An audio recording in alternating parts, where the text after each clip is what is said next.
बिस्मिल्लाहिर्रहमानिर्रहीम। तो जो आज का टॉपिक है वो विस्कोसिटी है। तो विस्कोसिटी अब हमने हर जगह पढ़ते हैं रेजिस्टेंस।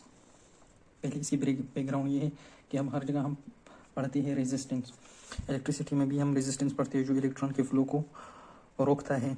इसी तरह जब वाटर फ्लो करती है हम उसे एक पत्थर डाल लेते हैं या एक बंद डाल लेते हैं, उसको कहते हैं वाटर की रेजिस्टेंस। तो फ्लूइड डायनामिक्स में हम रेजिस्टेंस उस चीज़ को कहते हैं जो कि लिक्विड या फ्लूइड्स या गैसेस फ्लूइड्स में दोनों ही आते हैं, ये अपने आप को रोके अपने आप को रेजिस्टेंस ऑफर करें। तो पहले इसकी जो डिफिनीशन पढ़ते हैं फिर इसकी डिफिनीशन को एक्सप्लेन करेंगे। तो वो ये कि property of fluid which offer resistance to the movement of one layer of fluid or another adjacent layer. It is property of fluid which offer resistance to the movement of one layer of fluid or adjacent layer. अब इस fluids में layer और इसके क्या मतलब है, अब ये समझते हैं। ये एक लेट से एक पाइप है, इसके अंदर जो है ना फ्लूइड मूव करते हैं। अब ये फ्लूइड्स इस तरह की, ये एक लेयर बनता है, इस तरह की ये दो लेयर बनती है, इस तरह की तीसरा लेयर है, ये चौथा लेयर है। अब ये चार लेयर है 1 2 3 4, लेकिन जो 1 और 2 है ये एडजेसेंट लेयर है। 2 3 एडजेसेंट लेयर है, लेकिन 1 and 3 is not adjacent layer. जो दोनों एक दूसरे के नज़दीक हो उसको कहते हैं एडजेसेंट लेयर। अब एडजेसेंट लेयर इन दोनों के दरमियान जब दो चीज़ें, जाहिर बात है, जो दो गाड़ी हो जो भी हो वो एक दूसरे जाते हैं, एक दूसरे से चिपके हुए जाते हैं, वो एक दूसरे की मोशन को रेजिस्टेंस प्रोवाइड करते हैं। तो अब ये दो लेयर जो है ना, इसकी असल में इन दोनों की स्पीड जो है या इस दोनों की जो वेलोसिटी होती है वो एक दूसरे से डिफरेंट होती है। क्योंकि फ्लूइड डायनामिक में ये खैर हम आगे भी डिस्कस करेंगे इसी टॉपिक में, लेकिन ये एक कंसेप्ट है कि जो फ्लो करते हैं ना, ये लेयर से ये एक सरफेस है बहुत बड़ा, ये ऊपर इस पर फ्लूइड की लेयर है, ये एक लेयर है, ये दो लेयर है, ये 3 लेयर है, ये 4 है, ये 5 है। इन दोनों में जो सबसे दरमियान का लेयर है, सेंटर लेयर है, ये तीसरा है। ये लेयर सबसे फास्ट मूव करेगा। क्यों फास्ट मूव करेगा? उसकी मेन वजह ये है कि ये जो फ्लोर होता है ये रेस्ट में होता है। किस चीज़ में होता है? रेस्ट में। इसकी वेलोसिटी 0 मीटर पर सेकंड होता है। अब ये इस लेयर को, जो ये लेयर मूव करेंगे तो ये इसको रेजिस्टेंस प्रोवाइड करेंगे ना। इसका velocity let suppose 0.5 metre per second होगी, लेकिन ये 0 मीटर पर सेकंड ये इस लेयर को ज़्यादा रेजिस्टेंस प्रोवाइड करेगी। लेकिन इसका जो एडजेसेंट लेयर है ये तो कम से कम कुछ ना कुछ मूव करता है, तो इसलिए इसको रेजिस्टेंस कम मिलती है as compare to the resistance which was provided by this surface to the first layer. तो ये थोड़ा सा ज़्यादा 0.6 मीटर पर सेकंड। फिर जो सेंट्रल लेयर आती है वो सबसे ज़्यादा मैक्सिमम फ्लो करती है। तो इसलिए हम कहते हैं कि ये एक पैराबोला शेप बनाते हैं। किस तरह बनाते हैं? लेट सपोज ये सेंट्रल लेयर है, ये इसके साथ नीचे, ये इसके साथ और नीचे इस तरह, ऊपर से भी इस तरह होते हैं। तो ये एक इस तरह का शेप बना देते हैं, क्योंकि सेंट्रल लेयर होते हैं उसको रेजिस्टेंस दोनों लेयर कम देते हैं। अब यहाँ पर हम सोचे लेयर से ये सेंट्रल लेयर है, 5वां लेयर बन गया, तो ये सेंट्रल लेयर है, तो ये दोनों इसको कम रेजिस्टेंस प्रोवाइड करेंगे, क्योंकि ये सरफेस इस लेयर को ज्यादा रेजिस्टेंस प्रोवाइड करेगी, ये सरफेस इस लेयर को ज्यादा, क्योंकि ये बिल्कुल भी रेस्ट में है और ये फ्लूइड मोशन करेगी। और फिर ये लेयर इसको भी थोड़ा थोड़ा रेजिस्टेंस प्रोवाइड करेगी, तो ये थोड़े आगे जाएंगे, जो सेंट्रल लेयर होगा वो सबसे आगे जाएगा। तो इस तरह का एक शेप बनेगा। अब तो ये बात होगी कि वो property of fluid which offer resistance to movement of one layer of fluid और एडजेसेंट लेयर। तो ये विस्कोसिटी की डिफिनेशन होगी। अब एक चीज़ है कि जो लोग बहुत ज़्यादा कंफ्यूज करते हैं, दो चीज़ें, एक है फ्लूइड फ्रिक्शन, इस पर अलग टॉपिक है, शॉर्टली वो भी डिस्कस करेंगे, लेकिन यहाँ पर जस्ट डिफरेंस विस्कोसिटी के साथ करते हैं। अब फ्लूइड फ्रिक्शन जो होता है वो फ्लूइड जो है वो किसी दूसरी बॉडी को प्रोवाइड करते हैं। लेट से ये एक नाली है, यहाँ पर घूम रही है, इस तरफ फ्लो कर रही है, उसके बहुत सारे लेयर्स है, और ये हमने उसको एक बॉडी, लेट सपोज एक स्टोन प्रोवाइड की, तो ये जो लेयर्स है इसके साथ टकराएंगे, इसकी जो मॉलिक्यूल्स होंगी। तो अब लेट से ये स्टोन जो है ये इस तरफ में मूव करता है, ये फ्लूइड इस तरफ में, तो ये जो स्टोन है ये अपने मोशन में रेजिस्टेंस फाइंड करेंगे इस फ्लूइड के फ्लो की वजह से। तो इसको फ्लूइड फ्रिक्शन कहते हैं, इसको ड्रैग फोर्स भी कहते हैं, ड्रैग फोर्स। लेकिन विस्कोसिटी जो होती है वो फ्लूइड की अपनी लेयर के दरमियान होती है। ये दो एडजेसेंट लेयर होते हैं ना, ये एक दूसरे के चिपके जाते हैं, तो इन दोनों लेयर के दरमियान जो रेजिस्टेंस होगी उसको विस्कोसिटी कहते हैं। लेकिन जब दूसरी बॉडी हम फ्लूइड में फेंके और वो फ्लूइड की फ्लो की वजह से उस बॉडी को जो रेजिस्टेंस मिलती है उसको फ्लूइड फ्रिक्शन कहते हैं। तो अब तो इसकी जो विस्कोसिटी थी ये एक थ्योरेटिकल टॉपिक है, तो इसकी डिफिनेशन हो गई। अब ये एक और चीज़ भी है जिसको कहते हैं कोएफिशिएंट ऑफ विस्कोसिटी। वो जब हम इसको मैथमेटिकल फॉर्म में फिजिक्स की लॉ के मुताबिक कन्वर्ट करें तो फिर उसको कोएफिशिएंट ऑफ विस्कोसिटी कहेंगे, वो अलग टॉपिक में डिस्कस करेंगे। लेकिन पहले इसके पढ़ते हैं कि ये विस्कोसिटी की ओरिजिन क्या है, इसकी काज क्या है, ये क्यों एराइज होती है। तो सबसे पहली बात ये कि ये इंटर मालिकुलर फोर्सेस की वजह से पैदा होती है, कुछ से फोर्स की वजह से इंटर मालिकुलर फोर्सेस। दो किस्म के फोर्सेस होते हैं, एक होते हैं इंट्रा मालिकुलर फोर्सेस और दूसरे होते हैं इंटर मालिकुलर फोर्सेस। अब इंट्रा मालिकुलर फोर्स, इंट्रा का मानी है विद इन, मालिक्यूल के अंदर, और इंटर के मानी है इन बिटवीन। और तो इसका मतलब है इन विद इन मालिक्यूल मतलब मालिक्यूल के अंदर वो ही फोर्सेस, और इसका मतलब है इन बिटवीन मालिक्यूल्स मतलब जो फ्लूइड है उनकी मालिक्यूल्स के दरमियान हो। तो अब हम ले लेते हैं एक मालिक्यूल, लेट्स सपोज ये एक मालिक्यूल है, ये वाटर का मालिक्यूल है, सही है, ये वाटर का मालिक्यूल है, दो हाइड्रोजन है ये एक मालिक्यूल में। तो ये हाइड्रोजन और ऑक्सीजन जो कोवेलेंट बॉन्ड बनाते हैं इसको कहते हैं इंट्रा मालिक्यूलर फोर्सेस, क्योंकि इसकी वजह से पार्शियल नेगेटिव चार्ज यहाँ पर आती है और पार्शियल पॉजिटिव चार्ज यहाँ पर, इस तरह यहाँ पर पार्शियल पॉजिटिव चार्ज। तो ये दोनों एक इलेक्ट्रोनेगेटिविटी फोर्सेस क्रिएट करते हैं एक दूसरे के दरमियान, और ये इस तरह इन पार्शियल चार्जेस की वजह से एक दूसरे के साथ चिपके रहते हैं, इसको कहते हैं इंट्रा मालिक्यूलर फोर्सेस। जबकि यहाँ पर जो होते हैं इंटर मालिक्यूलर फोर्सेस ये दो मालिक्यूल्स के दरमियान रहते हैं, मतलब ये भी एक वाटर मालिक्यूल है, ये दूसरा वाटर मालिक्यूल है, सही है। अब इन दोनों के दरमियान जो फोर्सेस थे वो तो इंट्रामालिक्यूलर फोर्सेस थे ना, वही नहीं, इन दो जो एक वाटर मालिक्यूल है और दूसरा वाटर मालिक्यूल है इनके दरमियान जो फोर्स क्रिएट होती है एक दूसरे के अटैचमेंट, उसको कहते हैं इंटरमालिक्यूलर फोर्सेस। और ये डिपेंड करता है जब वो चार्ज होते हैं तो उनमें पोलर बॉडीज में अलग होती है, उनमें बहुत ज्यादा स्ट्रांग होती है as compare to non polar. तो नॉन पोलर में जो इंटरमालिक्यूलर फोर्सेस कहते हैं उसको कहते हैं लंडन डिस्पर्जन फोर्सेस, और पोलर में जो होते हैं उनमें हाइड्रोजन बॉन्डिंग होती है और एक दूसरे होती है जिसको कहते हैं डाइपोल फोर्सेस, ये वाले होती हैं। लेकिन ये केमिस्ट्री का टॉपिक है, यहाँ पर डिस्कस नहीं करते, लेकिन इतना जान लेते हैं जो कि विस्कोसिटी एराइज होती है इंटर मालिकुलर फोर्सेस की वजह से एराइज होती है। अब जो इंटर मालिकुलर फोर्सेस होते हैं वो इस विस्कोसिटी पर किस तरह डिपेंड करते हैं, जब इंटर मालिकुलर फोर्सेस ज्यादा होते हैं तो विस्कोसिटी भी ज्यादा होंगी। अब लेट्स से हम यहाँ पर एक एग्जांपल लेते हैं, तीन चीजें लेते हैं, एक लेते हैं ग्लाइसरीन, एक लेते हैं वाटर, एक लेते हैं हेक्सेन। अब जाहिर बात है जो हेक्सेन है ये नॉन पोलर है, ये दोनों तो पोलर है, तो ये जो नॉन पोलर है इसमें तो इंटरमालिकुलर फोर्सेस कम होंगी क्योंकि पोलर का हमेशा नॉन पोलर से कम होते हैं। लेकिन जब वो नॉन पोलर का सरफेस एरिया बहुत ज्यादा बढ़ जाए, बहुत ज्यादा बढ़ जाए, और जो पोलर मालिक्यूल होते हैं वो कम बहुत छोटे होते हैं, तो फिर नॉन पोलर में भी इंटरमालिकुलर फोर्सेस पोलर से ज्यादा हो जाती है उस कंडीशन में। तो अब तो हेक्सेन में जो होंगी लंडन डिस्पर्जन फोर्सेस होंगी, तो ये तो इनके दरमियान कौन क्या हो गया, एक वीक हो गया। फिर जो वाटर है और ग्लाइसिन है इसमें हाइड्रोजन बॉन्डिंग होगी, क्योंकि हाइड्रोजन बॉन्डिंग के लिए शर्त होती है कि मोस्ट इलेक्ट्रोनेगेटिव एलिमेंट होगा, जो कि होते हैं नाइट्रोजन होते हैं, फ्लोरीन होता है और ऑक्सीजन होते हैं, और दूसरे के पास एक्टिव हाइड्रोजन होगा। क्या होगा, एक्टिव हाइड्रोजन। अब एक्टिव हाइड्रोजन का मतलब क्या है, दो किस्म के हाइड्रोजन होते हैं। जब एक ऐसा हाइड्रोजन हो लाइक OH, तो इस हाइड्रोजन पर negative charge, partial negative charge बना उसकी वजह से इस तरह के हाइड्रोजन को एक्टिव हाइड्रोजन कहते हैं। मतलब वाटर के साथ जो हाइड्रोजन है वो एक एक्टिव फॉर्म में है। अब कुछ हाइड्रोजन वो ऐसे होते हैं CH4 के साथ, तो ये हाइड्रोजन एक्टिव नहीं है क्योंकि एक नॉन पोलर बॉडी में इन्वॉल्व होती है और इनमें इसी तरह का पार्शियल चार्ज बहुत ज्यादा कम निग्लिजिबल होता है या बिल्कुल नहीं होता है, तो ये एक्टिव हाइड्रोजन नहीं है। तो अब जब जो ग्लाइसिन है जाहिर बात है इसमें OH ग्रुप है, वाटर में भी एक OH ग्रुप है, तो ये इसके साथ एक्टिव हाइड्रोजन होते हैं, तो इनमें भी हाइड्रोजन बॉन्डिंग हुई, इनमें भी हाइड्रोजन बॉन्डिंग हुई। लेकिन बात यह है कि अब यहाँ पर इन दोनों में स्ट्रॉन्ग हाइड्रोजन बॉन्डिंग किसमें होंगी, तो अब स्ट्रॉन्ग हाइड्रोजन बॉन्डिंग हम लेते हैं ग्लाइसिन में। क्यों लेते हैं, क्योंकि जो ग्लाइसिन होती है उनमें 3 OH ग्रुप होते हैं, कितने 3 OH ग्रुप होते हैं, और यहाँ पर जाहिर बात है एक OH ग्रुप बनता है, तो इसका मतलब ये यहाँ पर 3 एक्टिव हाइड्रोजन बॉन्ड बनेंगे और यहाँ पर एक एक्टिव हाइड्रोजन बॉन्ड बनेंगे पर मालिक्यूल। तो और पर मालिक्यूल यहाँ पर 3 है, तो इसमें जो इंटर मालिक्यूलर फोर्स वो स्ट्रांग होगी, इसकी वजह से यहाँ पर स्ट्रॉन्ग इंटर विस्कोसिटी ज्यादा होगी। अब विस्कोसिटी का जनरल मतलब क्या है, जनरल मतलब ये है कि अब इंटर मालिक्यूलर फोर्सेस बहुत ज्यादा चिपकी हुई है, बहुत ज्यादा स्ट्रांग है, तो वो मालिक्यूल जो होते हैं एक दूसरे से इतने प्यार करते हैं कि वो एक दूसरे को अलग होने नहीं देती। तो वो जो होते हैं जो इंटर मालिक्यूलर फोर्सेस ज्यादा होती है वो बहुत स्लो मूव करते हैं, बहुत स्लो मूव करते हैं। और जब इंटर मालिक्यूलर फोर्सेस वीक होते हैं तो वो फ्लूइड एक दूसरे से थोड़े इतना उनमें एबिलिटी होती है कि उससे थोड़ा इंडिपेंडेंट जाए। तो जब वो इस तरह जाते हैं तो उसका फ्लो ज्यादा होता है, मतलब उसका स्पीड ऑफ फ्लो ज्यादा होते हैं। लेट्स सपोज हम ले लेते हैं हनी ले लेते हैं और वाटर ले लेते हैं। जो हनी है वो बहुत गाढ़ा होता है, वो बहुत स्लोली मूव करते हैं क्योंकि उसमें जो है ना इंटर मालिक्यूलर प्रोसेस बहुत स्ट्रांग है और उसकी विस्कोसिटी इसकी वजह से है। जबकि जो वाटर है उसमें इंटर मालिक्यूलर प्रोसेस हनी के लिहाज से कम होती है और इसलिए उसकी विस्कोसिटी कम होती है। फिर तो इसका मतलब ये है कि दो सब्सटेंस, तो यहाँ पर एक दो पॉइंट लिख के, दो सब्सटेंसेस विच डोंट, दो सब्सटेंसेस which flow easily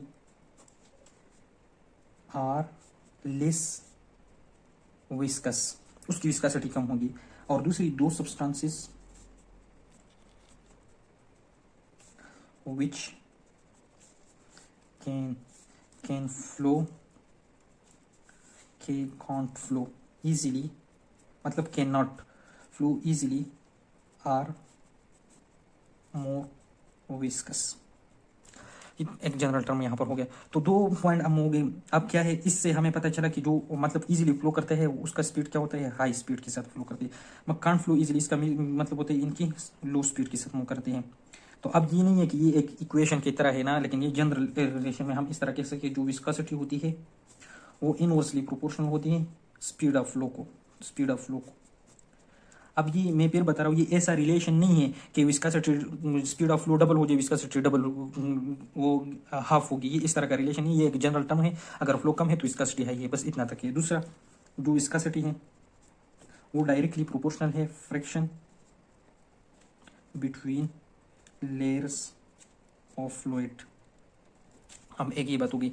तो ये दोनों इस तरह का रिलेशंस नहीं है कि हम इसको मैथमेटिक्स में लाए, लेकिन ये इस तरह है कि जो स्पीड जो फ्लो है वो कम होगा, विस्कोसिटी हाई होगी। जो स्पीड जो फ्रिक्शन की है बिटवीन टू लेयर जो हाई होगा तो विस्कोसिटी हाई होगी।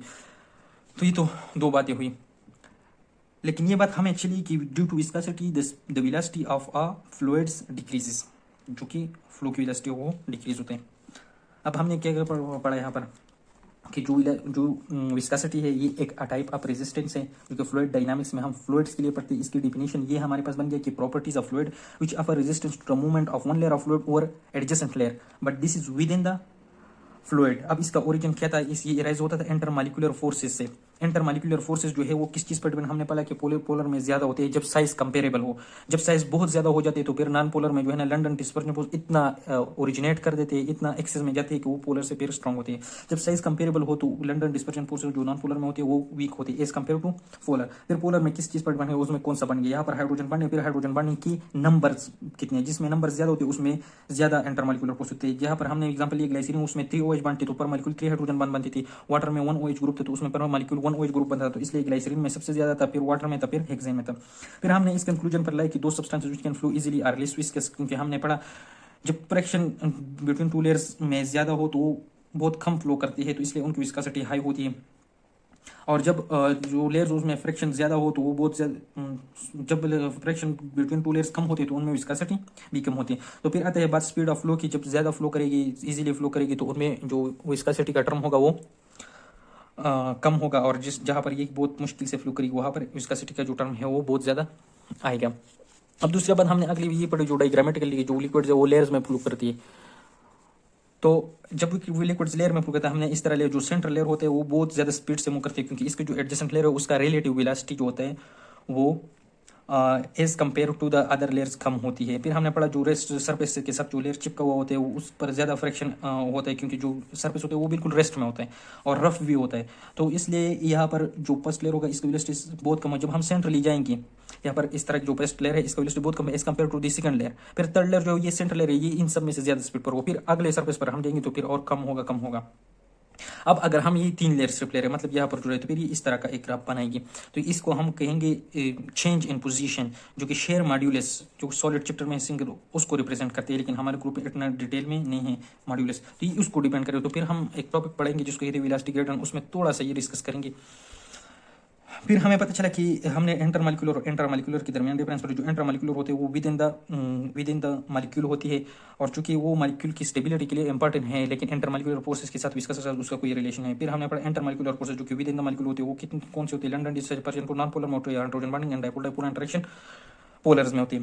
फिर हमने दूसरी बात यहाँ पर की कि फ्लूइड फ्रिक्शन और विस्कोसिटी इनके दरमियान हमने डिफरेंस फाइंड की। जो विस्कोसिटी है ये भी रेजिस्टेंस है, फ्लूइड फ्रिक्शन ये भी रेजिस्टेंस है, लेकिन जो विस्कोसिटी है ये फ्लूइड की अपनी लेयर्स के दरमियान होती है, और जो फ्लूइड फ्रिक्शन होती है ये फ्लूइड की किसी दूसरी बॉडी जब हम इस पे फेंकते उसके साथ होती है। अब एक और चीज़ हम यहाँ पर डिस्कस करेंगे वो है रिलेटिव वेलोसिटी। जो इस चैप्टर में हम जो वेलोसिटी डिस्कस करेंगे वो सारे के सारे रिलेटिव होंगे। मतलब ये नहीं होगा कि अगर एक बॉडी मूव करे इस स्पीड के साथ वो उसमें होगा या दूसरी बॉडी के दरमियान। अब पहले बात ये कि रिलेटिव वेलोसिटी कहती किस चीज़ को है। अब लेट्स सपोज ये एक गाड़ी है और ये एक गाड़ी है, ये दोनों एक ही डायरेक्शन में मूव करती है, अपने डायरेक्शन में मूव करती है, अपने डायरेक्शन में मूव करती है, मतलब इसका डायरेक्शन ऑफ स्पीड जो है ना, या डायरेक्शन ऑफ वेलोसिटी जो है वो सेम है। और एक दूसरी तरफ दो और गाड़ियां हैं, ये इस तरफ मूव करती है, ये इस तरफ मूव करती है, मतलब इनका डायरेक्शन ऑफ मोशन जो है वो अपोजिट है। यहाँ पर जो हम वेलोसिटी लेंगे, लेट सपोज ये 5 मीटर पर सेकंड से मूव करती है और ये मूव करती है 10 मीटर पर सेकंड से। लेकिन यहाँ पर जो बॉडी, ये एक बंदा है जो स्टेशन पर खड़ा है, ये इन दोनों को देख रहा है, तो इसके मुताबिक ये बॉडी 10 मीटर पर सेकंड से जाता है और ये बॉडी 5 मीटर पर सेकंड जाते हैं। लेकिन इसके अंदर जो बंदा है तो 5 मीटर पर सेकंड तो वो खुद ही कवर कर दे, तो उसको लगता है कि ये बॉडी कितनी स्पीड के साथ है, 5 मीटर पर सेकंड, ये अगला वाला बॉडी। तो यहाँ पर जब हम वी रिलेटिव फाइंड करेंगे, किस तरह फाइंड करेंगे, v2, इसका जो वेलोसिटी होगी वो v2 होगी, इसका वेलोसिटी v1 होगी, v2 माइनस v1, मतलब ये वाला जो गाड़ी है, ये वाला जो बस है, हम इसके साथ कंपेरेटिवली लेते हैं, तो फिर किस तरह बनता है कि V relative is equal to 10 minus 5 which is equal to 5 meter per second. ये आ गया। तो यहाँ पर हमेशा हम फ्लूइड डायनामिक्स में रिलेटिव लेंगे, रिलेटिव अगर नहीं होगा यहाँ पर किसी भी इक्वेशन में रिलेटिव के बगैर कोई भी वेलोसिटी नहीं लेंगे। अब ये जो तो है ये अपोजिट में जाएंगे, अब ये जो है ये 5 मीटर पर सेकंड से जाता है, ये 10 मीटर पर सेकंड से जाता है, उसी तरह ये इस डायरेक्शन में, इस डायरेक्शन में। यहाँ पर एक बंदा खड़ा है, उसको सेम ये लग रहा है कि ये जो है ना ये 10 मीटर पर सेकंड से फ्लो कर जा रहा है, ये 5 मीटर पर सेकंड से इस तरफ जा रहा है। लेकिन यहाँ पर जो बंदा होगा उसको क्या दिखाई देगा, ये तो खुद इस डायरेक्शन में 5 मीटर पर सेकंड आता है और ये 10 मीटर पर सेकंड इस डायरेक्शन में आते हैं, तो इसको लगेगा कि ये जो बस मेरी तरफ आ रहा है ये कितना रहेगा, 15 मीटर पर सेकंड, क्योंकि खुद ये भी 5 मीटर सेकंड उसकी तरफ बढ़ता है और 10 मीटर पर सेकंड से वो आ रहा है। तो इस जो अपोजिट डायरेक्शन होगी उसके लिए जो आएगी वो कितना आएगी, v2 प्लस v1 वे रिलेटिव। अब ये दो इक्वेशन है, तो इसके लिए कितना होगा, 5 plus 10 which is equal to 15 meter per second. अब दो इक्वेशन हमें आ गई कि जो रिलेटिव वेलोसिटी होगी, रिलेटिव वेलोसिटी, इसके लिए दो टर्म है, एक है सेम डायरेक्शन। अब ये बात याद रखना कि रिलेटिव वेलोसिटी में बॉडीज एक नहीं हो सकता, वो दो होंगे या दो से ज्यादा होंगे, या इसको हम कहते हैं कि पैरेलल। तो इनके लिए जो फार्मूला होगा रिलेटिव वेलोसिटी का वो ये होगा कि v2 माइनस v1, यहाँ पर जो होगा वो होगा अपोजिट डायरेक्शन।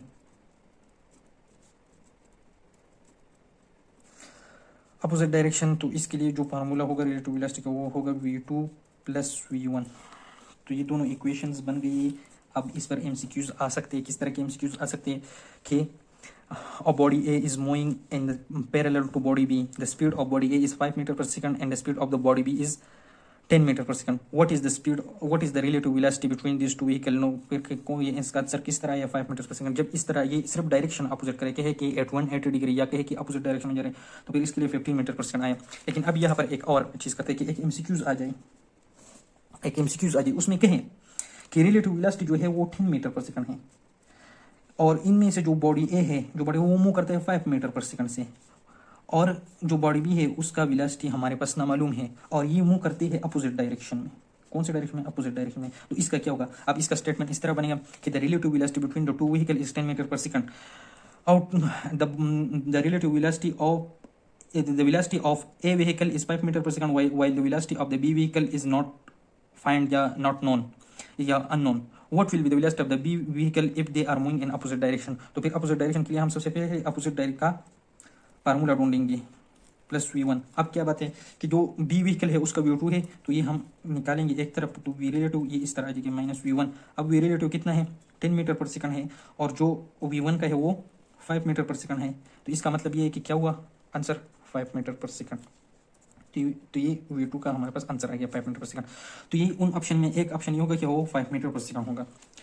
अब दूसरा इस तरह आ सकता है, ये तो सोल्यूशन के साथ हुआ कि दो व्हीकल है, वो एक जो है वो 5 मीटर पर सेकंड से मूव करते हैं, दूसरा जो है उनके दरमियान रिलेटिव वेलोसिटी, लेकिन वो सेम डायरेक्शन में मूव करते हैं। तो सेम डायरेक्शन में, अब मेरी बात याद रखो कि वो इसमें एक आंसर आएगा वो बहुत ज़्यादा इंपॉर्टेंट है। तो हम फार्मूला पहले लेंगे वी रिलेटिव का, जिसकी v2 माइनस v1 है।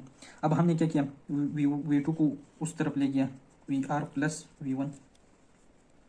तो ये किस तरह गया, v2 का कितना है 10 है और यहाँ पर कौन सा है ये b का रिलेटिव 10 5 मीटर पर सेकंड, तो हो गया 15 मीटर पर सेकंड जब डायरेक्शन सेम हो। अब दूसरी चीज यहाँ पर एक कंसेप्चुअल बात और है। अब ये एक बस है और यहाँ पर भी एक बस है, ये इस डायरेक्शन में मूव करता है, ये भी इस डायरेक्शन है, ये भी 5 मीटर पर सेकंड की वेलोसिटी से जाता है, ये भी 5 मीटर पर सेकंड की वेलोसिटी से। जब हम रिलेटिव वेलोसिटी इसके फाइंड करेंगे तो क्या होगा, v2 माइनस v1, तो वो आ जाएगा 5 minus 5 which is equal to 0 meter per second. तो यहाँ पर रिलेटिव वेलोसिटी क्या है, 0। मतलब ये है कि ये दोनों बॉडी में जो बंदे होंगे उनको एक दूसरे इस तरह आएंगे जैसे ये मूव ही नहीं करते, रेस्ट में आएंगे, या सेम। इसका मतलब ये कि इस यहाँ पर एक बंदा है और यहाँ पर एक बंदा है और इसके अंदर भी एक दूसरा बंदा, तो इन दोनों को भी एक दूसरे को रेस्ट में आएगा और इस बंदे को भी, इनको ऐसा लगे कि ये तीनों रेस्ट में है। जबकि यहाँ पर जो बंदा है स्टेशन पर है, बस स्टेशन पर, उसको लगे कि ये दोनों मूव करते हैं 5 मीटर पर सेकंड है। तो यहाँ पर जब रिलेटिव वेलोसिटी जहाँ पर 0 होगी तो वहाँ पर फ्लूइड डायनामिक्स में हम वेलोसिटी 0 लेंगे। सही है, उस बॉडी को हम ऐसा सजेस्ट करेंगे कि ये रेस्ट में है। हाँ, अब ये रिलेटिव वेलोसिटी का हो गया थोड़ा सा इंट्रोडक्शन, क्योंकि ये बहुत आगे चैप्टर में आएंगे। अब हम एक और चीज़ को पढ़ेंगे जिसको कहते हैं factors of viscosity, factors of